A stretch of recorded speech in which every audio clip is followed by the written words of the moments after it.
Hello, hello, hello. I am Lady Renee Thomas James, and this is the Vineyard of Wellness, the journey to being mentally, spiritually, emotionally, socially healthy and well. Let me tell you something. If you are watching, then you would see that we are in a different space, and that's okay. I'm actually in my bed recording this episode today because I am determined not to miss an episode.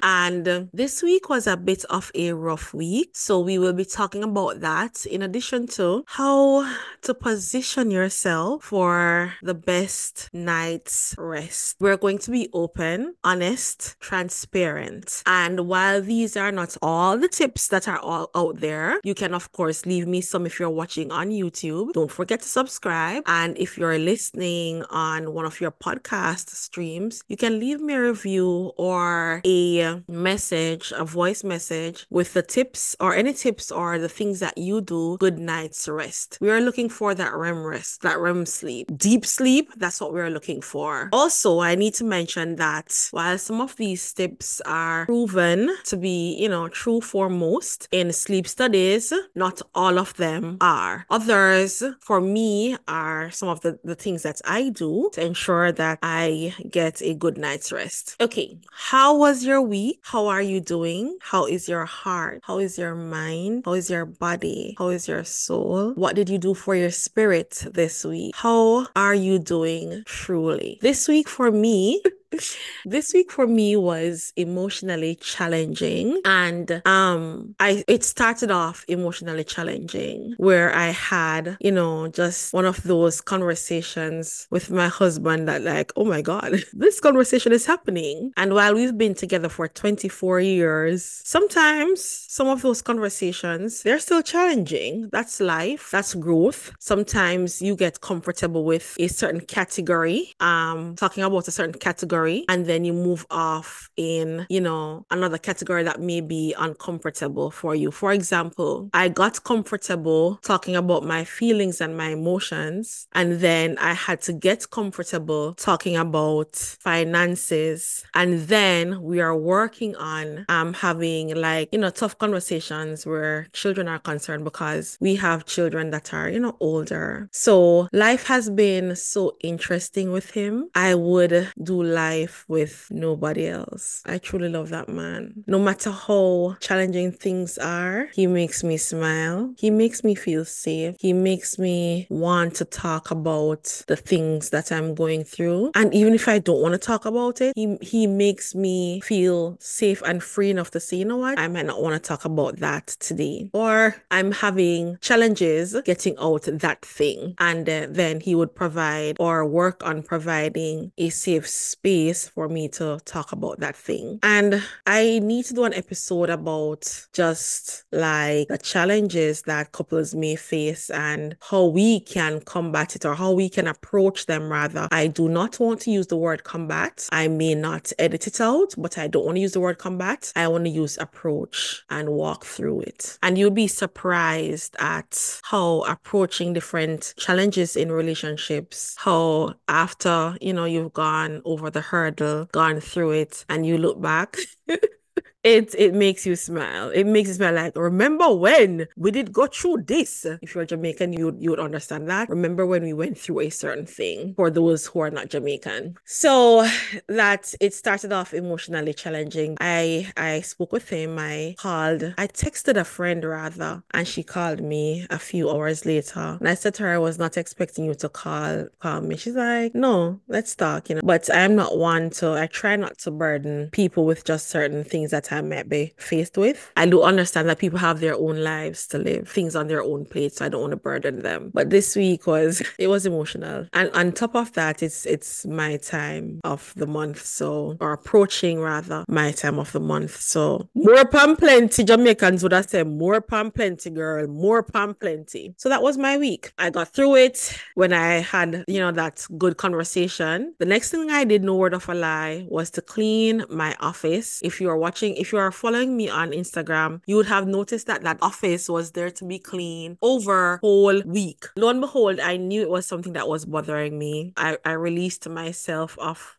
that thing. Went out, bought an ice cream in the rain, driving, parked up in parking lot, sat by a solo date. I love solo dates, by the way. Ate my ice cream in the rain, in the car, and just in silence and solitude. Came home the next day. I completely cleaned my office, which is my working space, and a clean space equals a clear mind. Today we are talking about how to get the best sleep ever, like tips on how to get the best sleep. Now, I've always struggled with insomnia. Like, geez, like as a child, I lived on a busy street. So in Jamaica, Jamaicans are already loud, and I lived on a busy street where, the men would play dominoes throughout the night. And domino is a loud, or can be a loud game, and it can get vicious around the domino table. Trust. I remembered started actually sleeping when I got married and my husband was beside me, and I would touch him. Okay, he's here. And once I would touch him, like, I would sleep through the night, in addition to these tips that I'm about to give you. So please, if you are single, don't think that, oh my God, I don't have a boo, so I won't be able to sleep through the night. No, BS, you will be. Studies show that people who sleep alone sleep better. Studies show, but I have a boo. And that those studies as well show that, they encourage couples to sleep in separate beds. That would not work for my husband. That wouldn't even work for me. But say me consider it, my husband would be like, miss, no, ma'am, you're Mrs. James for a reason. That's not going to work here. But some of the things that I do to get a good night's rest are these: a nighttime routine and a bedtime routine for me is essential. Now, a nighttime routine I consider to be different from a bedtime routine. A nighttime routine looks like, okay, the things that you do to wind down. For me, it looks like, having a slow, soft night with my husband. Dinner, after dinner, it's a TV show or conversation, or both, with or without the kids. The kids could be off. They're getting older, so they could be off doing their own thing. But a soft, slow night after dinner, conversation, a TV show. It could be sports for him. If it's sports for him, guess what? Your girl has to watch it, right? I have to watch it. And that's okay, right? It's something that I enjoy doing with him. It could be also tea or evening sleepy girl or sleepy time mocktail. It could be hot cocoa. I am the hot cocoa girl,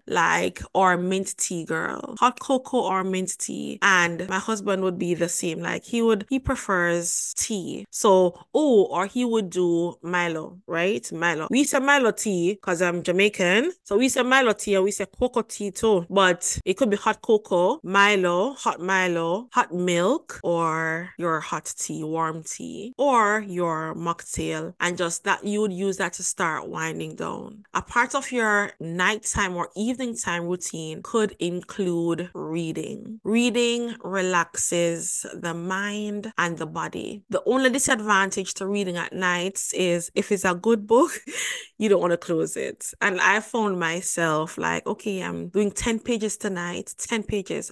10 pages turn into 20 turn into 30, and my eyes would literally have to close before I shut the book. So that can be a good thing, and it can be a not so good thing for bedtime. Another thing that could be a part of your nighttime routine is just like turning off your plant lights if you're a plant girl, or if you have a pet and they have to go out. Evening to nighttime routine, depending on the time that they go to the bathroom, or just cuddling with your pet. That could be. Now, for your bedtime routine, which for me is essential, let's talk about it. A shower. For me, that is essential. There is nothing like, if it's in the summer, a cooler shower at night, and if it's in the winter, just lukewarm to slightly warm shower at night. Some people like it hot. I'm not one to say go hot, because then I don't want you to say that you burned yourself up because of Renae. So lukewarm to,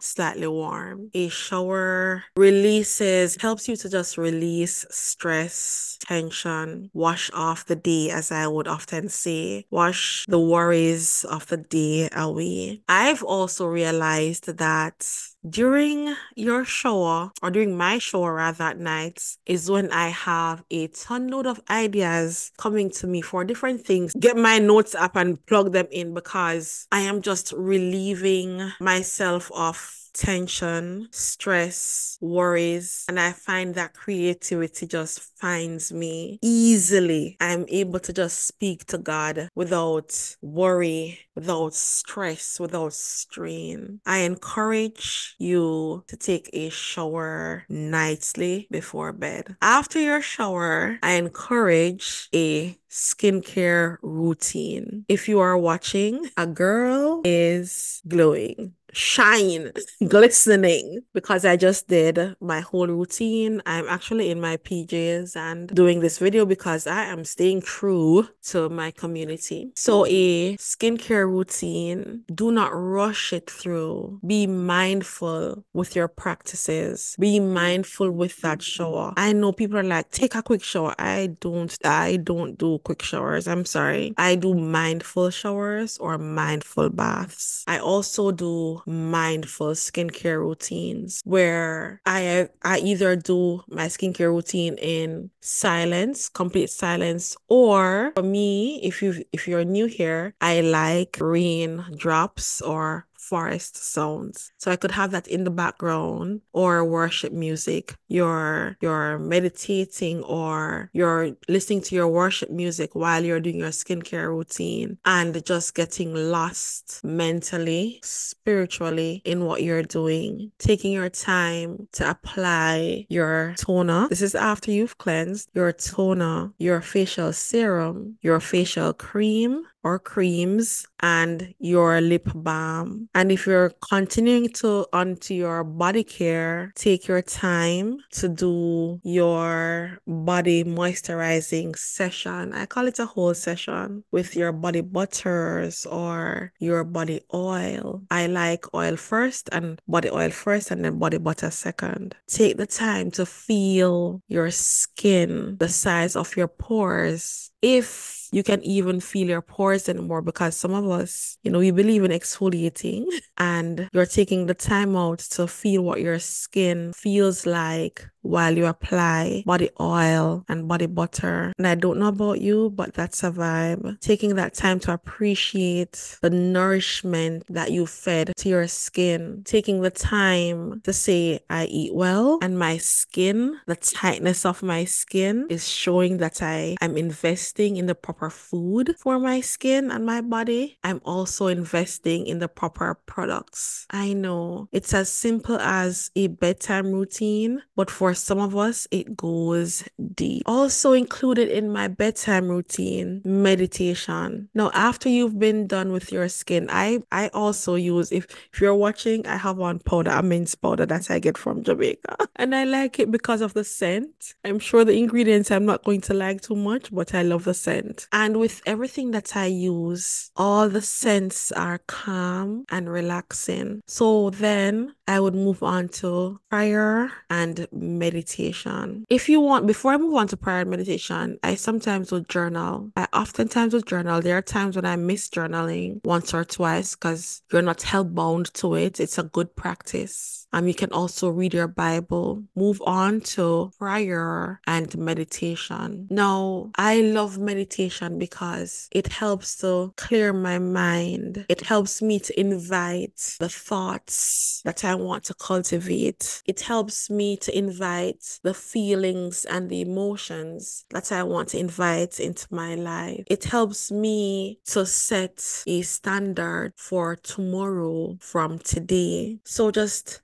meditating after prayer in your bed is amazing. I also do a body scan sometimes. So a body scan, I will leave a link in the description for a body scan. So a body scan is a way to release stress from your body. I got that link from, if I can find that one, from my therapist. And if I can't find the one that she sent to me, I'll I'll find one and link it below. It's just a way to tense and then release the stress from your body, to just be mindful of the tension that you're holding in your body from your head all the way down to your toes, the tip of your toes. I will leave a link for that below. So let's go over a few things that we can do to help ourselves get better sleep, in addition to what you hear the norm, in addition to put away your phone, put away the screen, shut down the television, be in a pitch black room, keep the room cool. These are in addition to all of that.